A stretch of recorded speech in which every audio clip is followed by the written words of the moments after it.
Hi, Wilfredo Hernandez here on behalf of Brooklyn Community Pride Center. Jackie Yodashkin on behalf of Immigration Equality. And we're here today with the LGBTQ New Americans Oral History Project with our second narrator of the project, Elle. Welcome, Elle. Thank you. Can you please state your name? My name is Elle. And can you tell us where you are right now?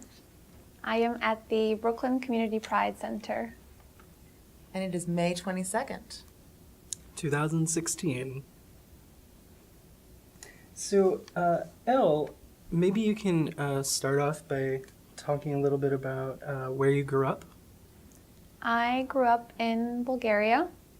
Well, I grew up in Bulgaria with a 3-year stint in Los Angeles, California. So I was born and raised in Plovdiv, which is the second biggest city in Bulgaria. And when I was 5 years old, my dad applied for a work visa to come to the States because we already had some family here.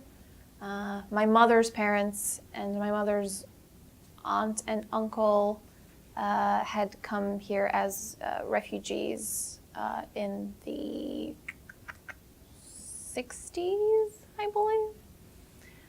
So we already had family in Los Angeles, and it kind of made sense to go there. And so Dad applied for a work visa, and then Mom, as his wife, and me as his daughter, joined him and moved to Los Angeles. And as soon as we got to Los Angeles, my dad called his employer, who would not return the call. And this went on for a few days until Dad got a call back, and the employer said, well, actually, I went bankrupt, so I can't hire you anymore. And then my parents were, I don't remember all of it. I was 5, so it's kind of blurry. But I do remember there being panic and confusion, and we found an immigration lawyer that my parents spoke to.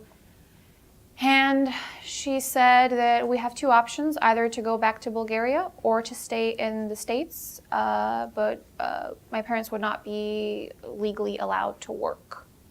And my parents chose to stay. We were living with my grandparents at the time, my mother's parents. My parents went to night school to study English. I went to kindergarten, 1st and 2nd grade. And then when 3 years were up, we decided to go back to Bulgaria, both to renew our visa and also to see our family and friends. But when we got back and went to the consulate, they told us that they will not renew our visa. And my parents were confused and asked why, and people at the consulate were like, well, you stayed in the States for 3 years without working when you were on a work visa. That's not how this works. So we're not going to renew this for you. And that day we went home, and that was the first out of only 2 times that I've seen my dad cry. Because we spent 3 years in Los Angeles. We had the Disney Channel, which you don't get in Bulgaria. And, things in LA are new and shiny. They've got skyscrapers and, wide boulevards. And you go back to Bulgaria and it's this gray place with all these buildings that were there from, the communist years. And everyone's bitter and rude. And that changed our life once again. Changed our plans. We had to live with my aunt and uncle, my mother's sister and sister's husband, and my cousin in a 2-bedroom apartment. I had to sleep on a camping bed, which I had to make every night and then unmake every morning and rest against the window. And winter was coming. Wow, that sounds very Game of Thronesy.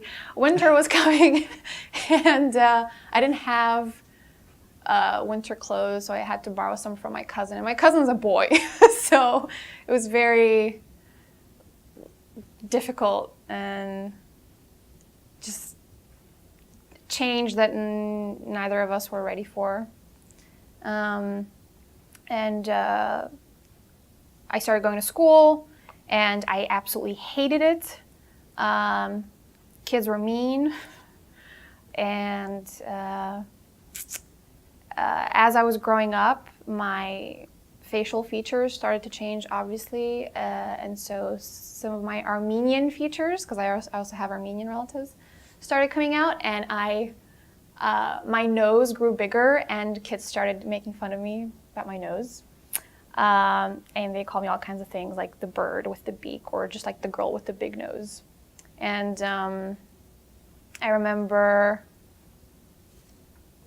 older boys in school blocking me from the canteen, saying, "You're too ugly to get breakfast. You can't come in here." And I remember the day that happened, I was so hungry that I passed out in my last class because I hadn't eaten all day. And I was just I think I was depressed because I didn't think, back when we lived in the States, I didn't feel like that would happen. I felt like no one cared what you look like. And I was in a class, it was an ESL class, so English as a second language, and all the kids in the class were also immigrants who weren't native speakers. And so it was normal for everyone to look different and to speak differently and act differently. But in Bulgaria, it's like mostly Bulgarians. So, if you were different, it was a huge deal. And I had some relatives from Los Angeles every once in a while send me presents from America. And they sent me this watch that looked really cool and high tech at the time. And the kids hated me for it. At first, kids, I was a kid too, but my classmates would come over and be like, "Hey, can I see your watch?" And I would show it to them, and then they would go to their friends and be like, "She's so stuck up. She thinks she's this important person with her watch." And I would hear them say these things, and I would think, "You came to me and asked if you can see my watch. I didn't come to you and be like, 'Hey, look at this watch.'" It was just so confusing. And in the meantime, my parents kept going back and trying to apply for a new work visa, and every time they got rejected. And I think on the fifth time, the person that was interviewing us said, "If you come here one more time and apply for a work visa, we will put a black seal on your passports and you will never be able to enter the States again." And my parents just could not handle it. It was because they always had this idea that we will go back to America. We will go back to America. We did not want to stay in Bulgaria. And then someone else at the consulate, I guess, overheard that interview and approached my parents and said, "Listen, there's another way to do this. If you have relatives in the States, they can apply for a green card for you. Don't go the work visa route, take the green card route." And so in 2000, my grandparents applied for a green card for my parents and I. But we didn't know how long it would take, so we just waited. And I had gotten used to living in Bulgaria, and now when I think back to it, I'm grateful that I grew up there because my life was probably harder than it would have been here, and that taught me a lot of things that I wouldn't know otherwise today. But I still felt like it was stifling, I guess. I mean, when you're 5 years old and you go to Los Angeles and you see, these nicer, bigger apartments and these wider streets and Disneyland, and you go back to Bulgaria, you're like, wow, there's so much more than this. I can't stay here. So I always knew that I will leave Bulgaria again. And I was doing really well in school. I was getting straight A's. My English was still very good because I kept taking extracurricular classes in English. And so I decided I'll apply for college in some other English-speaking country. And since Bulgaria joined the European Union, I was able to go to any other country in the European Union to study, and I chose England. And so when I was 19, I moved to England for college, spent 3 years there, which was also a transformative experience. Even though I was an adult at the time, I felt like it changed me just as much as America did when I was little. That was also the first time I fell in love with a girl, which was extremely confusing. And then while I was in England, my dad called me and said, the green cards came in 10 years later, 10 years after we applied.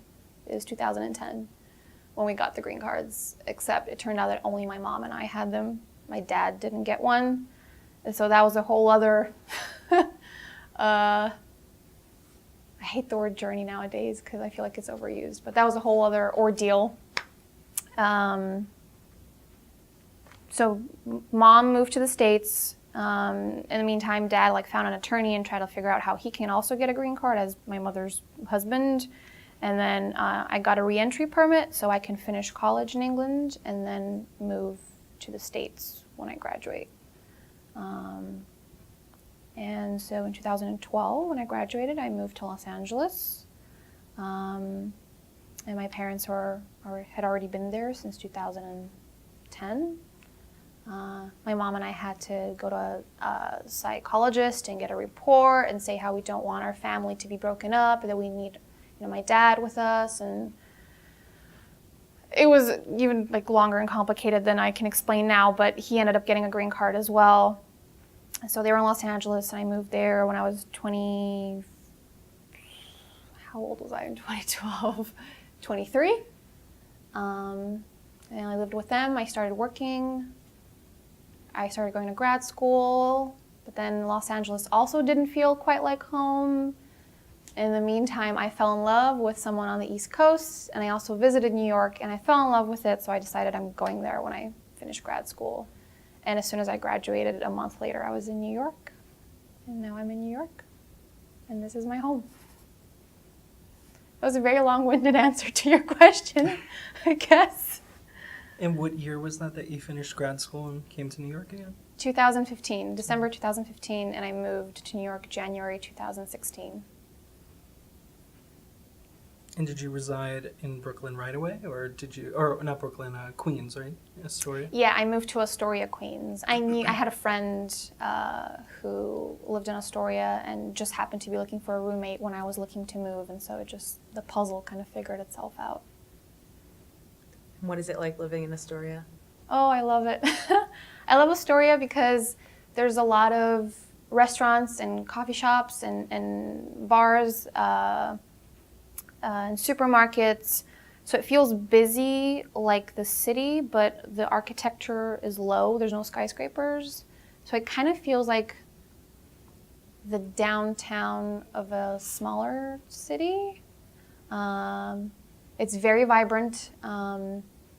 It's actually very cleverly, set up, because all the streets that are, if you look on the map, all the streets that are, say, horizontal on the map would be residential streets, and then all the vertical streets would be the ones with all the businesses on them. So when you live on a residential street, it's quiet, but when you go half a block to either side, that's where all the shops and restaurants are. It's very convenient. And I already found a Bulgarian shop where I buy a lot of my food, which is great. Astoria is actually known for its Greek population, so there's a lot of Greek people, but there's also people from Colombia and Mexico and Italy and we have people from everywhere. It's very diverse. A lot of young people, and it just feels right. It feels like home. Yeah. What kinds of things do you buy at the Bulgarian store? Get my cheese there. Bulgarian yogurt, very important. Also, something we call lukanka, which is a type of dry cured meat. And we also have these little desserts. I don't know what they're called in English. They're called wafli in Bulgarian. I guess it's like a wafer with chocolate or something. And all these things are imported from Bulgaria. And some of them, like the yogurt, they actually make it in New Jersey. But they use this like bacteria that is used, the same one that's used in Bulgaria to make yogurt from milk. Because actually, even the word yogurt feels wrong because the translation of yogurt in Bulgarian is literally kiselo mleko, which is sour milk, because that's what yogurt is. And I feel like it's so hard to find real yogurt here because a lot of it feels like this like fake creamy thing when it's actually supposed to be sour. And within like a couple of days of opening it, it's supposed to start like getting watery and more sour. That's how you know that it's real. And so I'm really happy that I found the real deal in Astoria. Is there anything that you miss about Bulgaria? Oh yeah, I miss my grandma, my dad's mom. She's back in Bulgaria, which actually makes me really sad because she's alone there. My friends, obviously. You know what else I miss? In Bulgaria, you can drink in public. Whereas here in the States, you can't have a beer on the beach, which just feels wrong. I remember just like sitting in the park and having beers in the afternoons and like singing or dancing or playing, I don't know if it's the same in English, hek. It's like this, it's this thing, it looks like a ball it's knitted and inside it has sand and you like kick it around and it's supposed to not fall on the ground. Hacky sack. Hacky sack, okay, we call it hek, yeah. So we used to do that in the parks as well. Brings me back. Yeah. So yeah, I don't miss customer service because I feel like people in Bulgaria are much ruder. And bureaucracy is even worse. It's just like everything takes a long time. Most things you can't do online. You have to go in the office and be in line for hours. And like you'll go to the shop and it's funny, even here in Astoria, when I go to the Bulgarian shop, some of the cashiers are like just as rude as people are in Bulgaria. And I'm like, oh, that's right. That's why they're like, you brought everything from home, not just the food, but the attitude as well. I guess like the familiarity of it. Though nowadays when I go back, whenever I have the chance to go back, it feels kind of foreign. I've definitely changed. It's weird because neither Bulgaria nor England nor America feel 100% like home, but all three of them don't feel foreign either. It's kind of in the middle. And so one of the questions that I just hate is when people ask, so where is home? When they hear about, wherever I've lived, and I always go, I don't fucking know. It's everywhere, nowhere at the same time. What's your life like now that you're living in New York? Busy, in a good way. There's always stuff going on in New York. I love it.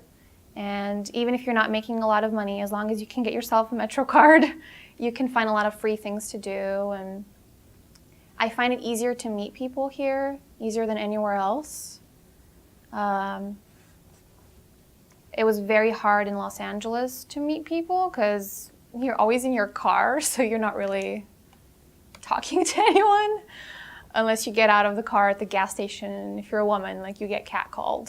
So that's like as much communication as you get. Not really. I'm probably like downplaying LA. That was my personal experience. But here you kind of just like sometimes I just like end up talking to the person next to me on the train, or you go to the park and someone is dancing or singing in the park, and so the person next to you is like, isn't that great? And you're like, yeah, and you start talking. It happens organically. I love that. It's very expensive. It was much harder to find a job than I thought it would be. It took me a longer time. And rent is very expensive. Right now, I think about 3/4 of my income go to rent and bills. maybe even 4/5. I haven't actually sat down to do the math, but most of it goes to rent and bills. But even though it's hard right now, I wouldn't rather be anywhere else. It just feels right. Do you feel like you found a community here? Yes. Yeah. I have 2 roommates. I get along with both of them, but with one of them especially because it sounds like we were kind of brought up in a similar way. And because actually her family is from Eastern Europe as well. And even though she was born and raised here in the States, we both like to drink beers on our balcony and, make like crack jokes about white people walking by, even though we're both like ostensibly white when you look at us. But she does improv, so she's always cracking me up and doing the Long Island accent for me. But we were like, whenever she like buys a pack of beer, she'll be like, help yourself. Or whenever I bake a cake, I'll say, help yourself, and we'll like share food or go out together grocery shopping or buying plants for the apartment. So it feels like I live with a sibling almost. And then my landlord is great. He's this very loud Greek man who is always taking care of us, always fixing stuff around the apartment. And whenever he comes in to fix something, he also cleans the apartment without us even asking, which is amazing. Thank you, George. And whenever I go down the stairs to leave the building, and almost always he's somewhere in the neighborhood because he manages several buildings on the block. He's always running around doing stuff, and every time, without fail, he'll be like, how are you? And how's your day? And just be very, there's that neighborly feeling, which I love. Like, that's something that I missed about Bulgaria, and that's something I didn't have in Los Angeles because my parents and I lived in an apartment, in a big apartment building, and no one would say hi to you in the elevator or the stairs. Everyone's just like, it's like they have these, I don't know what they're called, like how for windows they have these, what are they called? Curtains or blinds? Or, yeah. Or Blinders. Yeah, or like, this is a better analogy. Horses, how they put these things on them so they only see straight? It's like people are wearing those, So they're not looking at anything else apart from like their path in front of them. They're kind of like ignoring you, and that always felt so weird to me. I want to say hi to my neighbors and know about their day. And, my landlord's daughter works at a bakery, so almost every week she'll bring us goodies from the bakery. And then, when we bake cookies, we'll give them cookies. It just feels good. Like, take care of each other, So that was something that I missed from Bulgaria and that I got here in New York that I did not in LA. So that's something I like about here too. But I guess that's maybe more particular to Astoria. I don't know if everywhere in New York is like that, but I really lucked out with where I live. And how do you like your work? I love my work. I actually work with LGBT immigrants, helping them go to school, get jobs, find shelter or affordable housing. I refer them to other organizations that help them with their legal status and managing, immigration stuff. And it's really interesting because, I feel like I'm one of them, and I'm also helping them. And I recognize that I'm in a more fortunate position, which is why I'm able to help them. I'm a citizen now, and I've lived here for a while now. It's been, 3.5 years? And it's funny. Sometimes I actually hang out with people that are my clients outside of work.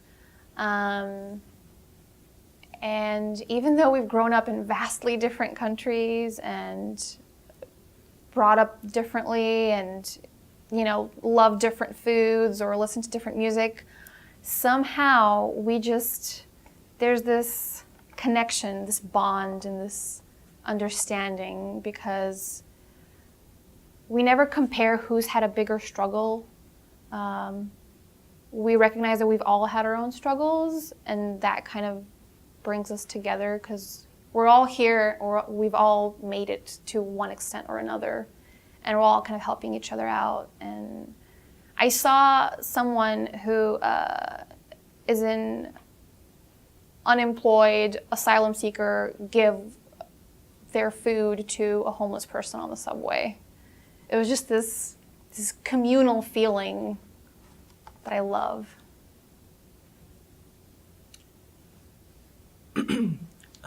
Maybe we can backtrack just a little bit and talk a little bit more about your identity and your experiences as a LGBT immigrant, right? Q immigrant. So just for the record, maybe you can self-identify for us. How do you identify in that spectrum? Depending on who asks, I identify as queer. That would be my ideal label if I had to label myself. I've also said pansexual to people. To my grandma, I said bisexual because the word queer doesn't even exist in my native language, so there's no way to explain it to her. And I think pansexual is also pretty, complicated to explain to someone who cannot even comprehend, that there might be more than two genders or anything like that. So queer is who I am. And again, depending on who asks, it might be bisexual or pansexual. Can you unpack that term for us a little bit about what it means to you? I know the term queer in the community means a number of different things to different people. Sure. To me, queer means falling in love with or being attracted to people regardless of their gender identity. I just feel like I'm attracted to or fall in love with human beings. I don't really think about, when I look at them, I don't think about, oh, I wonder how you identify, or, oh, I wonder what genitalia you have. Like, I don't care. Because it's always been more about their personality and their integrity and their kindness and compassion and sense of humor, things that are, I guess, they're irrelevant to where you identify on the gender spectrum. So, yeah. And you mentioned that, and maybe if we could backtrack a little bit more, and that how you fell in love with for the first time.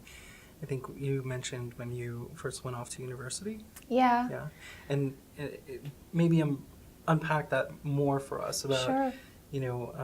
Maybe any recollections you had, growing up in Bulgaria, or and maybe inform us a little bit about what the climate is like there around these kinds of issues. Oh yeah, I'm just gonna have some water. Sure. So, let me think.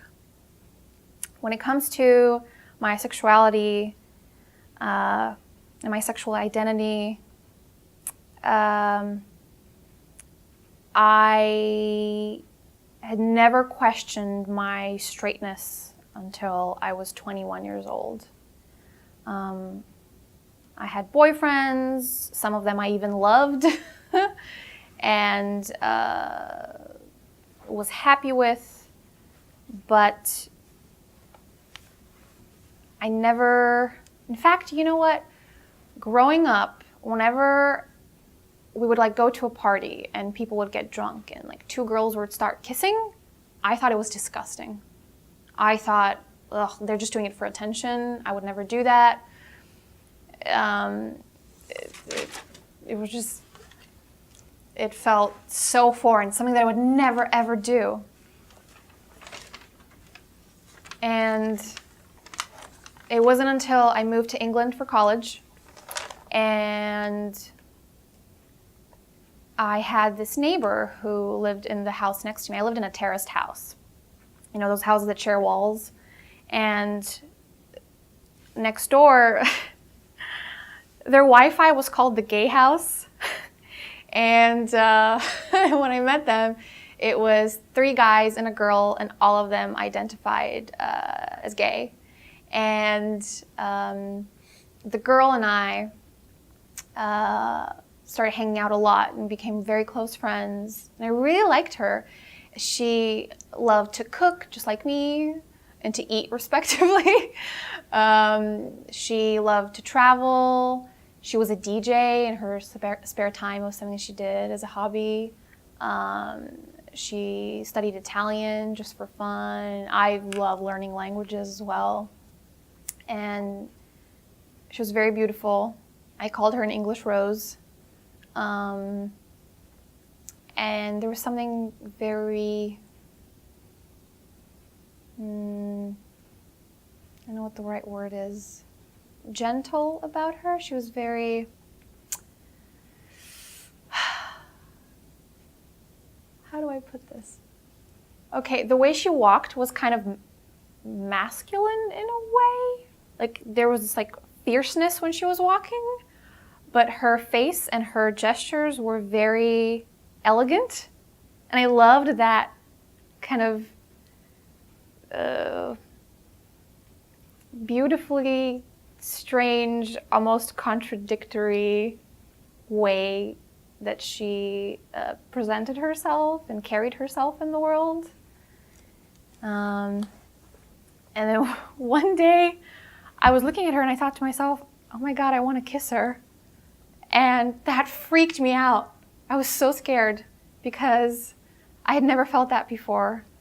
And I thought, is this because I know that she's gay, so I know that she would be open to it? Like, am I actually, if she wasn't gay, would I still feel this attraction? Is this something that I'm putting in my head? And I just could not, does not compute. I was just super confused.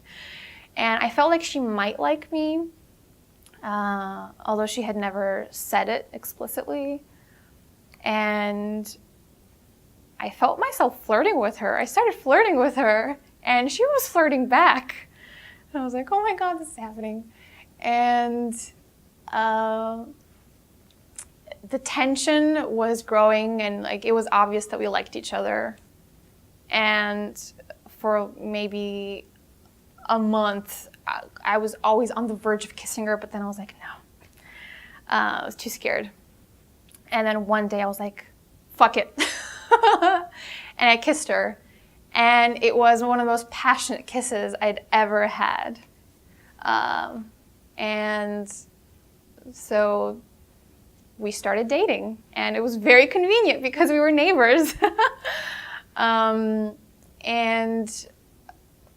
it was a very scary and confusing and transformative time because I didn't hide it from people around me. My roommates knew. People from school would see us in town, like walking hand by hand. But people from school that had never even spoken to me before would come up to me and be like, hey, are you a lesbian? And I'd be like, I can't believe like you don't even know me and you're coming up to me to ask me that question. And I remember one time we got harassed in a pub. We were playing pool in a pub, and we weren't like kissing or flirting or doing anything, but I guess maybe just like the way we were looking at each other kind of showed that there was something more to friendship. And a bunch of dudes came in and called us dykes and started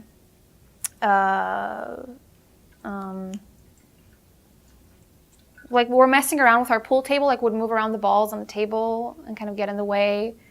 And then they became kind of physically imposing. Like they would invade our space. They would come very close to us and kind of like one of them pressed me against the table, and another one was standing behind my girlfriend. And so I ran off. I ran off to the bar, and I told the bartender, I said, "Can you please do something? These guys are harassing us." And he said, "Well, what do you want me to do? They're clients." And I was like, "Well, we're clients also, and I feel unsafe." And he said, "I can't do anything about it." And so my girlfriend and I just picked up and left. And actually those guys started walking after us, and I was freaking the fuck out. I was really scared because both of us were petite and, not necessarily, I don't have any fighting skills.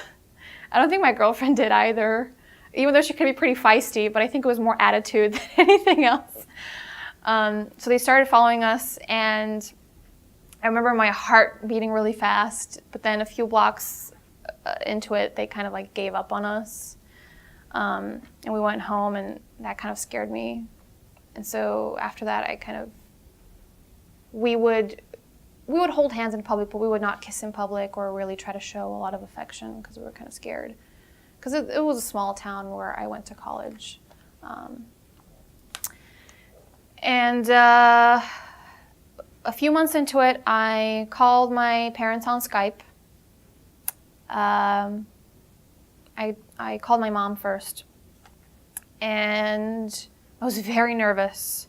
But I've always been close to my parents. They've always known about the people that I'm dating. I've always been very open about my relationships with them. And so I really wanted to tell them. And I wasn't sure how to phrase it. And so I called my mom, and I was shaking. And I said, "Mom, I have to tell you something." And whenever I say something like that, my parents are like, "Oh no, what have you done?" So she was already kind of like, what's going to happen now? And I said, I have a girlfriend. And so the word in Bulgarian is gađe, which is like a gender neutral term. And so I said, I have a gađe. And then I said, and it's a girl. And my mom just froze. And then I could see anger and sadness and disappointment just building up in her face all at the same time. And she wasn't yelling, but she was pretty aggressive in the way she was speaking to me. She said, "You're such a disappointment. You've destroyed all my hopes and dreams. I'm never going to have a normal family now. I'm never going to have grandchildren." She was already looking into the future and predicting all these bad things. And I just remember sitting there thinking, I've always had straight A's. I've always done my chores. I've always come home on time. I didn't do a bunch of things that other kids did because you never let me. My parents would not let me go to the public pool or to go camping with my friends or take the train to another city, to go, on an adventure. I always stayed home or had to come home earlier than the other kids. So I felt like I was always a good daughter. And then for her to suddenly say that I'm her biggest disappointment just because I fell in love with someone who's of the same gender as me was just, I couldn't understand it. And then she started crying. First she was mad, and then she was devastated and just started crying and said, "I can't talk to you anymore," and she hung up. And I don't think she spoke to me for the next 3 months.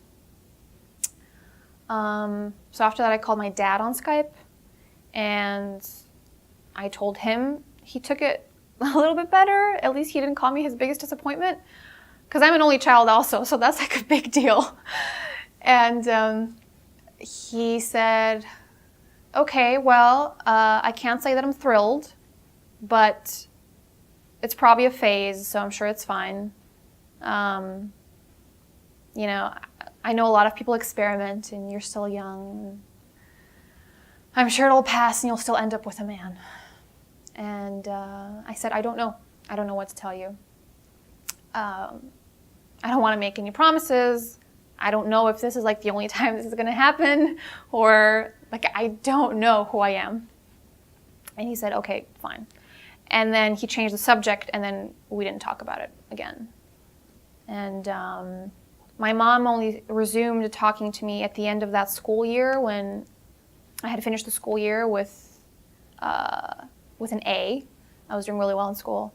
And she called me to congratulate me, but we did not mention anything about my personal life. There was actually one time she contacted me in those 3 months that she didn't talk to me. It was when I changed my profile picture to a picture of me and my girlfriend, and it was just us standing next to each other and smiling. So it wasn't, obvious that we were together. It could have been like a friend or anyone. But my mom, correctly assumed that the person in this picture next to me is probably my girlfriend. And so when she saw the profile picture, she messaged me on Facebook. My mother messaged me on Facebook and said, I can't believe you're so selfish and you're rubbing this in my face. I can't believe you put that picture on Facebook. Take it off right away. And so I took the picture off and changed it to just a picture of me. And then my mom resumed not speaking to me for the next month and a half or so. And it was so hard because, my girlfriend was like, why did you change the picture? And I told her about my mom, and then, she was understanding, but of course she was also a little upset because she thought, well, you're doing whatever your mom tells you, but you're disregarding like how it's making me feel. And, it's really fucking shitty when you have to choose between the person you love or your parents who you also love. It's just not fair.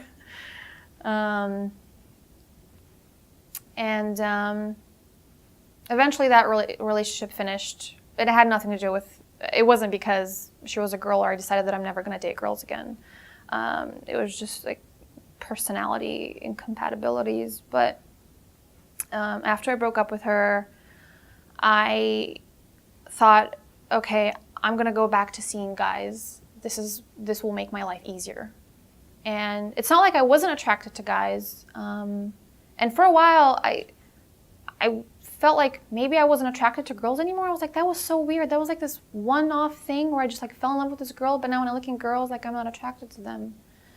But then I realized it might have to do more with like having a type maybe, because a lot of the girls in my college were very girly girls. And I guess I'm not as attracted to girly girls. I like women that kind of challenge that, feminine, not stereotype, but do you know what I mean? I guess I like queer women. And so for a while I was like, no, this was just like some like lapse or something. I'm back to men. But then I moved to the States, and every once in a while I'll look at a girl and be like, I don't know, maybe I do like girls still. I'm so confused. But I lived with my parents, so it was not like an option to like have a girlfriend or like bring her home. So just like, I'm just gonna focus on paying attention to dudes. I'm just gonna look at guys. And I think like for that whole duration, I like technically dated only like one person, because with the others it didn't work out. But then I fell in love with someone online. I found this blog, and I didn't know who was writing it at the time, if it was a man or a woman or where they were from or whatever. And I was just like, I really like this person. They're so smart and poetic, and they notice the little things in life, and they have a great sense of humor and blah, blah, blah. And we started talking, and then I learned it was this woman my age who lives on the East Coast, and she's a gardener, and she's a cook, and she's wildly intelligent and interesting and just gets people, and was such an example for me that, I don't know, I don't know like at what point it started, but I accidentally started flirting with her. It just like came naturally. And she flirted back. And it turned out that she's just like me. She identifies as queer and does not care about the person's gender. And we really started liking each other. We started calling each other baby and like texting every day. And like it turned into a thing. And at one point I was like, wow, I have a girlfriend and I've never even met her. And I went to the East Coast for a week. She actually invited me to go to a music festival with her in Rhode Island. And I thought, well, I'm going to the East Coast anyway for this festival. I might as well check out New York. And so I stayed here for a week and fell in love with New York. Met my girlfriend for the first time. Fell in love with her even more. And decided, that's it, I'm moving. And,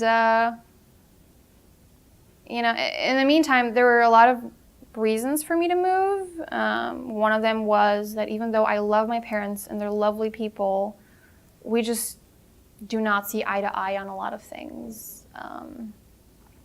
You know, and I don't blame them. You know, they grew up in communist Bulgaria. They have their own ideas of what Mexicans are like, what Black people are like. It's just wildly stereotypical preconceptions and prejudices about people, and we would fight a lot. And the one guy that I dated in LA was Mexican, and my mom said the worst things, like huge generalizations about Mexican people that I don't even like want to say right now because they're just like makes my blood boil just thinking about it. And I would have to say to her, I'd be like, how can you say these things when you know that the person that I'm with right now is Mexican? And they obviously like somehow magically don't fit your stereotype because maybe it's not true. So can you just shut the fuck up? And we had a huge fight. And then she didn't talk to me. She did not talk to me for a while. And I was like, wow, I did something wrong again. You know, I defended this person that I'm with. And it's just one of those things, like, my parents are racist. And, you know, they have their ideas of, you know, what men and women should be like. It's still hard for me. I feel like I still also have certain ideas of what men and women should be like. And, you know, like I said earlier, like, you know, girly girls, what does even girly girls even mean? I don't know. But it was just really hard to live under the same roof with them. And I realized I could never live the life that I want as long as I'm with them. And it's just a necessary distance. And so I moved to the East Coast, and, you know, now I'm kind of trying to enjoy this newfound freedom, even though, you know, my partner visited me on a weekend and we were walking around in Chelsea and someone called us dykes in Chelsea in New York in 2016. But whatever, fuck them. So it's really hard. It's, you know, whenever I call my parents, I can't tell them, you know, when they ask me, how was your weekend? I can't say, oh, well, my girlfriend was visiting and we did a bunch of stuff, because they don't even know that I have a girlfriend, because I haven't told them, because I don't want the same thing to happen as last time. And I feel like for parents like mine, it might have actually been easier if I was just a lesbian, because I think in their mind, if I am bisexual or queer or whatever it is, that means I have a choice.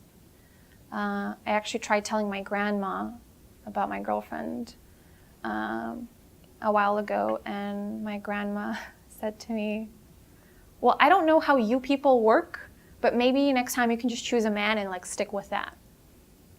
And I was like, that's not how it works, Grandma. But you know, she's also from a generation where they did kind of just like choose a partner and stick with them, you know?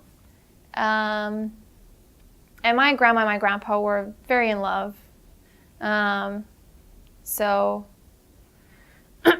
I don't know how much that applies to them, but it's still, marriage was still a lot more seen as something much more practical back then, whereas now I think there's this emphasis on, marrying for love and romance, and then, movies give you this idea of, the soulmate and how it's supposed to be like this passionate thing and beautiful and happy forever, which it's not, and it can't be, I think, when you've spent so much time with a person. But yeah, it's sometimes I secretly wish that I was a lesbian. I actually feel like that would be easier. Because then, like, my parents would be like, you know what, we don't have a choice. That's just who she is. Whereas now I really feel like they think, she can always just choose a man again.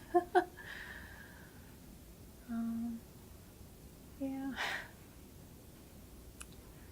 Thank you. I know that was a really difficult question to unpack, but... Yeah.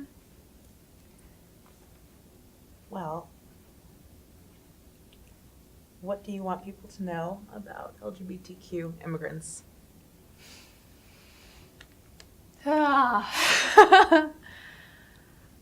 When it comes to LGBTQ plus immigrants, I guess I want people, including us, to remember that we're never just one thing at a time. We're always a lot of things at the same time. I know many things have changed my life and continue changing my life. Navigating the world as a woman, a cis woman, navigating the world as a queer woman, navigating the world as someone who maybe doesn't have a home, in the abstract way. I live somewhere, but how much is my home? It's still a question. Navigating the world as someone who doesn't speak English as their primary language, or as someone who has to cut ties with their family in order to be able to live the life that they want, as someone who grew up poor or is still poor. In my case, also someone that was sexually assaulted as an adult. It's just all these things kind of work together in seamless ways to make you who you are. And there might be certain situations or contexts in which certain parts of you kind of come out more. Like when I go to my favorite gay bar, like I go there because I'm queer. We'll joke about like, where are all my gays? We'll say that to each other jokingly and watch RuPaul's Drag Race or something and bond over that. Other times, usually when I go to parties, I will, when people ask me where I'm from, I always say Bulgaria. That has its own can of worms. Believe it or not, I've had people say, oh, yeah, I know about Bulgarians. Aren't you all gypsies and prostitutes? Because that's what people see in the movies. If there's a Bulgarian character in a movie, it's either a mafia guy or a pimp or a prostitute or someone that's involved in what's it called? The shady economy, right? And people in college would joke around with me that I'm probably secretly a whore, or that I'm probably actually a gypsy. I'm not really Bulgarian, and they don't even understand what the word gypsy means or how that they're using it wrong. It's just this whole its own thing. So there's just so many things, so many parts of you that are always out there in the world, that sometimes I actually feel like because I had so many disappointments with men and I had experienced violence and abuse by men on more than one account, I feel like that made me even more prone to seeking out other women to be with because I feel safer with them. Or like sometimes I'll be watching a movie in which a female character will get assaulted, and that will trigger me really badly. So there's like something I think people should always be thinking about is just think about who you're talking to. Never make assumptions about who they are, how they identify. Just try to be respectful to people and be kind always. And we all make mistakes. I still say shit that is ignorant. And I want people to call me out on it so I can learn from that and become a better person. So, yeah. Is there anything that we don't know about you yet that you want us to know about you and everyone to know about you? I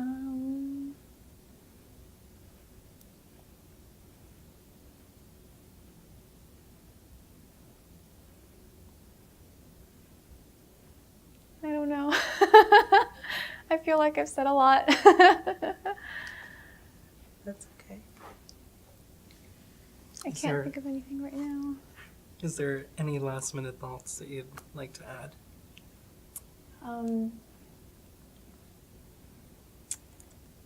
From my experiences with other LGBT immigrants, no matter where they're from, what their status is, what food they love,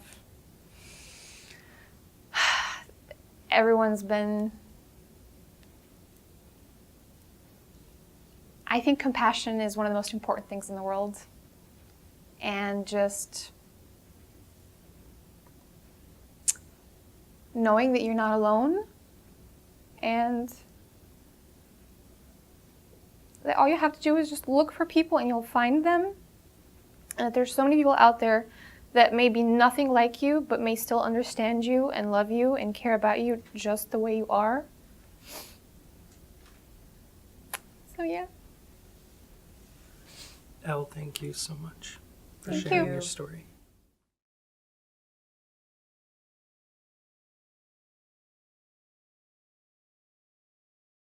This is my letterbox.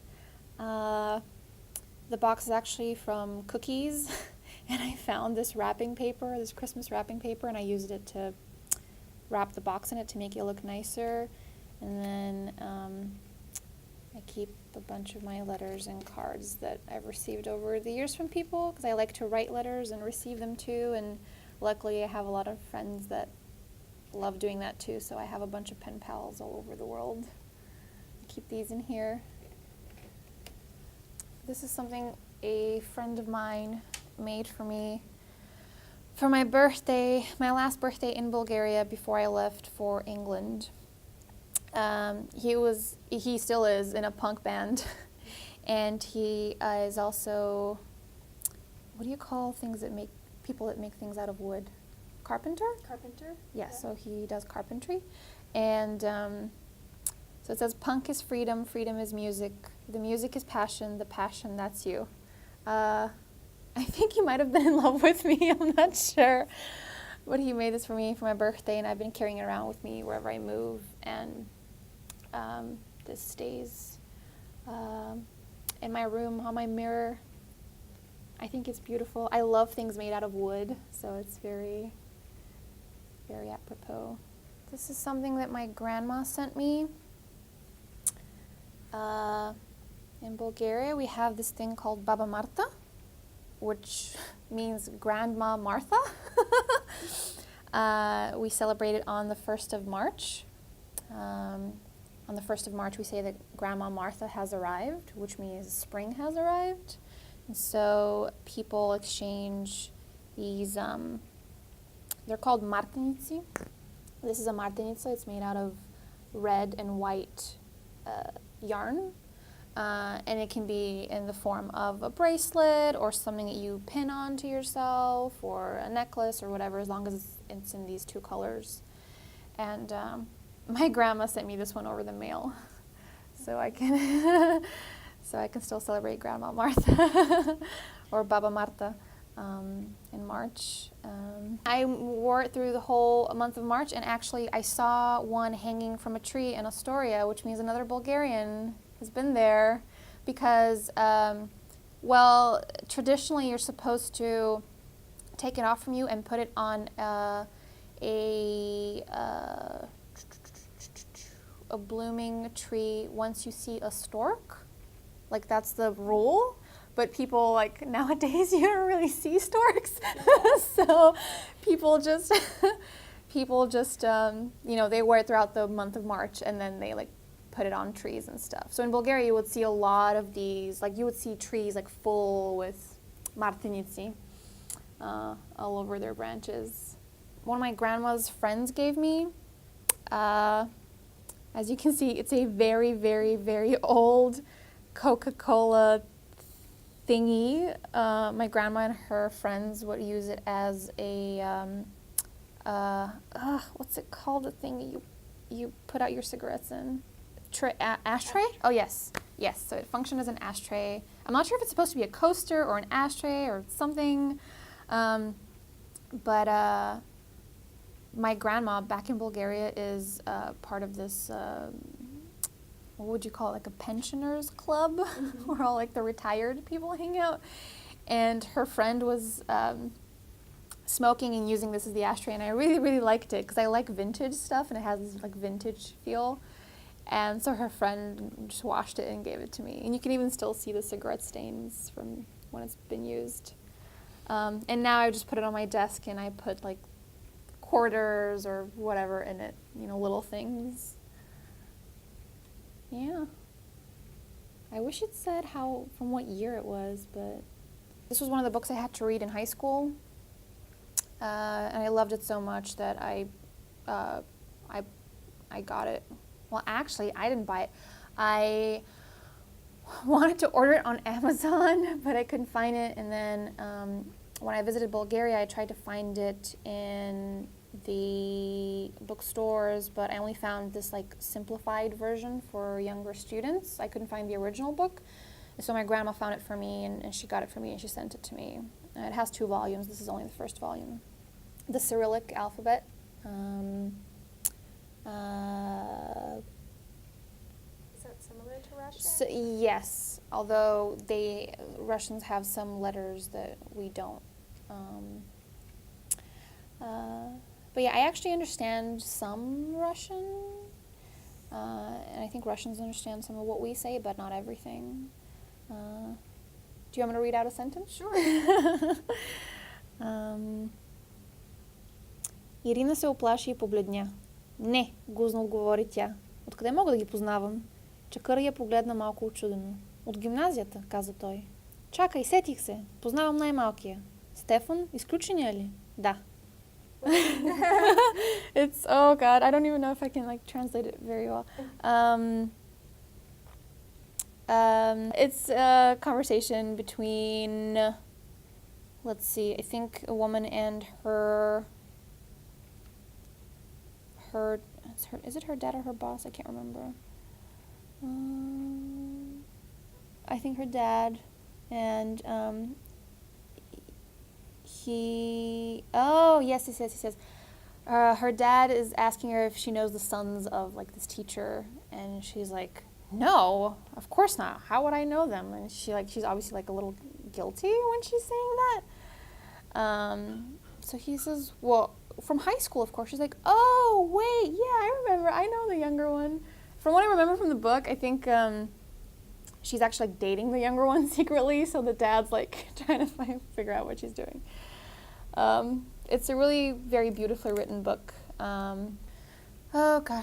It's called Tütün, which means tobacco, because it unfolds in, it's about the lives of people that work at a tobacco factory.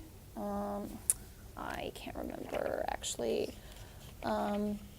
what year the plot takes place in. I'll lie to you, I don't know. It's been a while since I read it. My grandma found it in a bookstore, and she got it for me, because this was like one that I had requested that I wanted. I have a few favorite books from my time in high school when we had to read like classic Bulgarian literature, and this was probably one of my favorites. And rereading it, I remembered why, because I really like the author's style of writing. He's very good at describing psychological portrayals of people and what's going on in their mind. It's prose, but there's something poetic about the way he's written it. So I like it, and you know, it makes me think about, you know, where I come from and my history and kind of how things used to be in Bulgaria and how different or not things are now. I brought this whole thing, which is so dirty, because I haven't bothered to take it to a